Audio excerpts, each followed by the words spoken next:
Neuve, elle n'avait rien d'exceptionnel. D'occasion, c'est un modèle recherché. Ses moteurs sont corrects, même si tous ne le sont pas, elle reste performante même après un kilométrage élevé et son prix est abordable. Le design de la Mégane est identique à celui des compacts les plus basiques du marché. La suspension est composée de jambes de force McPherson à l'avant et d'un essieu de torsion classique à l'arrière. Les triangles de suspension avant sont entièrement refaits à neuf. Les rotules et les cils en bloc sont remplaçables. Les roues arrière présentent une conception typiquement française. Des disques de frein intégrés avec roulement. La direction est à assistance hydraulique.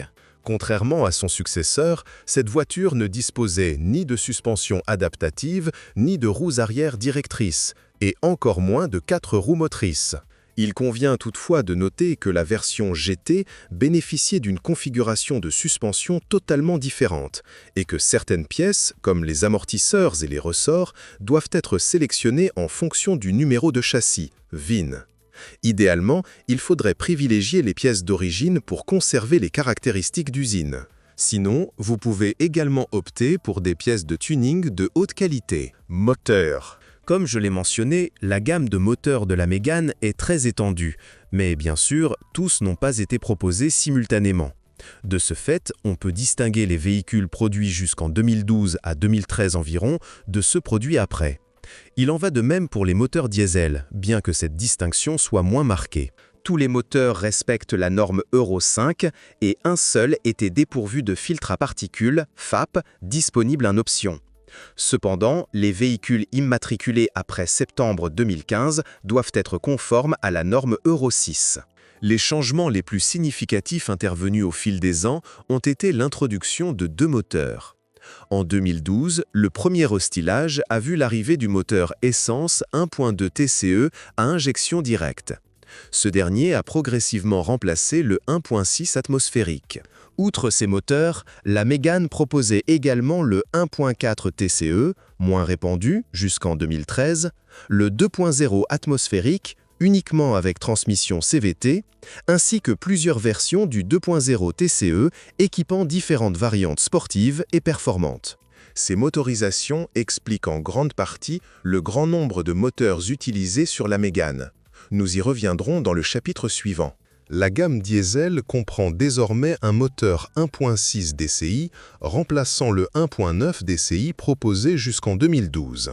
De plus, sous le capot, vous trouverez un moteur 1.5 DCI et le très réputé moteur diesel 2.0 DCI. Les moteurs étaient associés à des boîtes de vitesse manuelles. À l'exception du 1.6 16 volts de 101 chevaux et des moteurs diesel 1.5 DCI moins puissants, il s'agissait de boîtes à 6 rapports. Les boîtes à 5 rapports n'étaient proposées que sur les premières versions moins puissantes. Les transmissions automatiques comprennent la CVT, qui équipait la Mégane avec le moteur 2.0 atmosphérique, et la transmission à double embrayage DCT, qui équipait les versions 1.2 TCE et 1.5 DCI de 130 chevaux. Les boîtes automatiques classiques, présentes notamment sur les modèles Renault plus imposants, offrent de bonnes performances. Plus d'informations sur les transmissions sont disponibles dans la section consacrée aux pannes. Quel moteur essence choisir ? Ceux qui recherchent une voiture pour rouler sans se soucier des détails techniques devraient privilégier le moteur essence 1.6 16V, désigné K4M, le plus populaire. Il est équipé d'une courroie de distribution, d'un réglage hydraulique du jeu aux soupapes et fonctionne parfaitement au GPL. Sa consommation moyenne d'essence est d'environ 8 litres au 100 km. Ses performances sont dans la moyenne. Ce moteur a été utilisé dans de nombreux modèles Renault et équipait également la précédente génération de Mégane. Certains affirment que la version plus puissante de 110 chevaux est un moteur Nissan, le H4M, moins puissant, mais c'est inexact. Le moteur japonais développe 115 chevaux et a été installé dans d'autres modèles, notamment la Dacia. Il convient de se concentrer principalement sur la courroie de distribution avec son système de calage variable des soupapes, qui doit être remplacé régulièrement tous les 100 000 à 120 000 km. Le prix d'un kit de remplacement est d'environ 1 000 €. Par ailleurs, il est recommandé de procéder à l'étanchéification du compartiment moteur supérieur. Le second excellent moteur essence est le 2.0 litres turbo, plus puissant, bien qu'il s'agisse d'une version relativement rare. Les voitures conservent bien leur valeur. J'ai traité la désignation TCE, apparue un peu plus tard, de manière assez générale dans ce texte, sans distinction nette, car il n'y a pas de distinction stricte entre les moteurs appelés turbo et TCE. C'est simplement une question de terminologie. Il s'agit sans exception de moteurs Renault F4R réputés pour leur robustesse et leur fiabilité exceptionnelle. Ce moteur offre également de bonnes performances en matière de consommation d'essence. La consommation moyenne est d'environ 9 litres au 100 km, tout en garantissant un dynamisme remarquable. C'est le deuxième moteur que l'on peut qualifier de fiable et performant, et par ailleurs, la voiture conservera sa valeur pendant un certain temps. Si le dynamisme est un critère important pour vous, ce moteur est fait pour vous. Le moteur essence le plus rare est le 2 litres atmosphérique associé à une transmission à variation continue, CVT. Il s'agit du moteur de la M4R à chaîne de distribution. Le réglage hydraulique des soupapes n'étant plus disponible, l'installation d'un système GPL est déconseillée. Ce point est important car c'est le moteur le plus gourmand en carburant par rapport à ses performances. Plus de 9 litres au 100 km.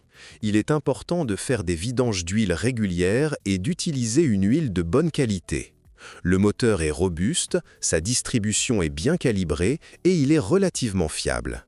La transmission à variation continue, CVT, pose davantage de problèmes. Même si vous achetez une voiture en bon état, cela ne garantit pas sa longévité, voir la section « Défauts » pour plus de détails.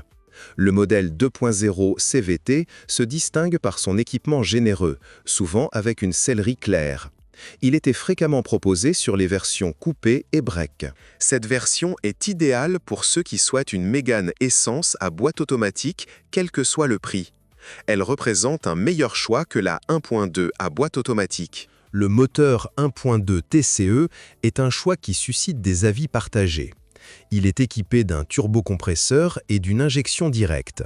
La distribution est assurée par une chaîne, mais sa durabilité n'est pas supérieure à celle de la courroie du 1.6.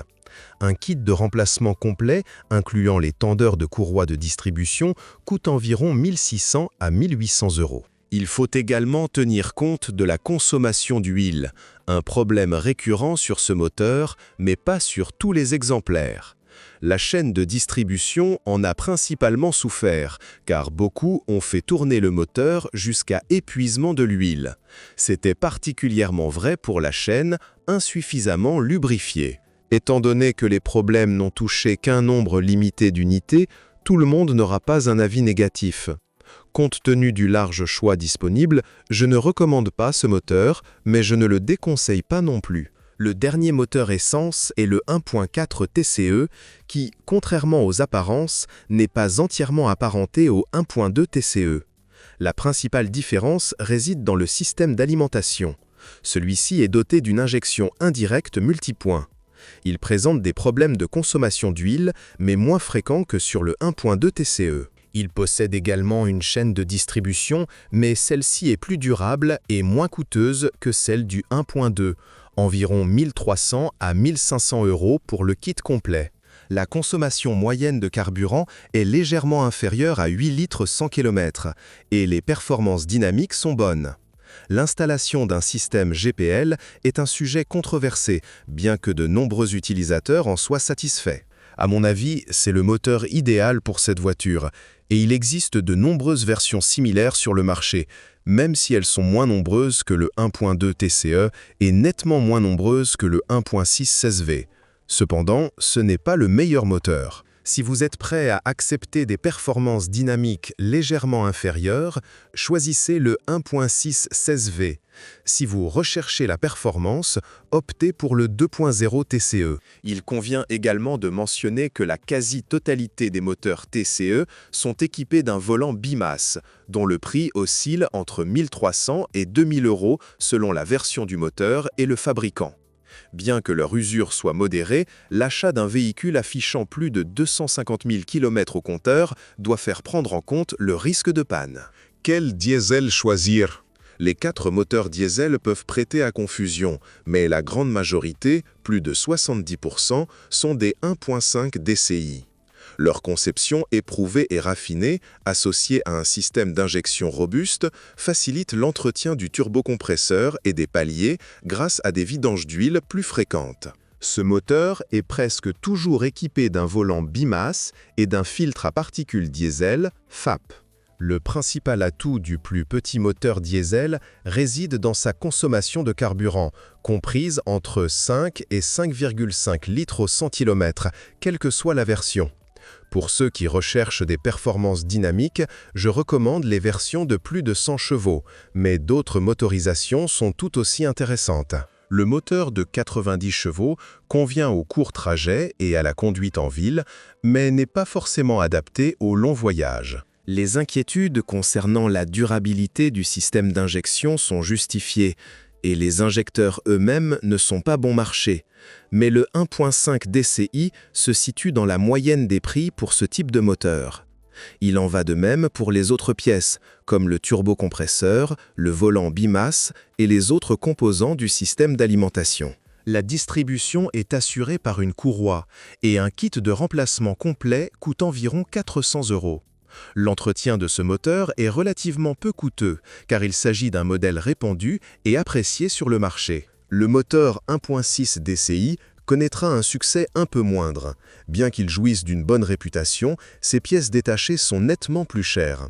À titre d'exemple, la chaîne de distribution, dont un kit complet de pièces de rechange, coûte environ 700 à 800 €. Ce moteur diesel est équipé d'un système de post-traitement des gaz d'échappement plus performant. Par conséquent, tout dysfonctionnement à ce niveau entraînera des erreurs. Dans de rares cas, la culasse de ce moteur peut se fissurer suite à un filtre à particules diesel FAP obstrué. La consommation de carburant est d'environ 5,5 litres au 100 km, mais les performances sont nettement supérieures à celles du 1.5. Ce moteur, conçu pour répondre à la norme Euro 6, a été abandonné peu après son entrée en vigueur chez Renault. Il remplace le 1.9 DCI qui équipait ce modèle jusqu'en 2012 et est réputé pour sa grande fiabilité. C'est également le plus économique à entretenir. Le remplacement d'une courroie de distribution coûte environ 400 €, malgré une consommation légèrement supérieure, environ 6 litres au 100 km, et des performances comparables à celles du 1.6, plus petit et plus moderne. Le moteur diesel le plus prisé de la Mégane est le 2.0 DCI. Sa puissance, à partir de 150 chevaux, et son excellente boîte automatique constituent un atout supplémentaire. La compacte française équipée de ce moteur est une véritable bête de course, tout en restant économique, environ 6 litres au 100 km, bien que rare.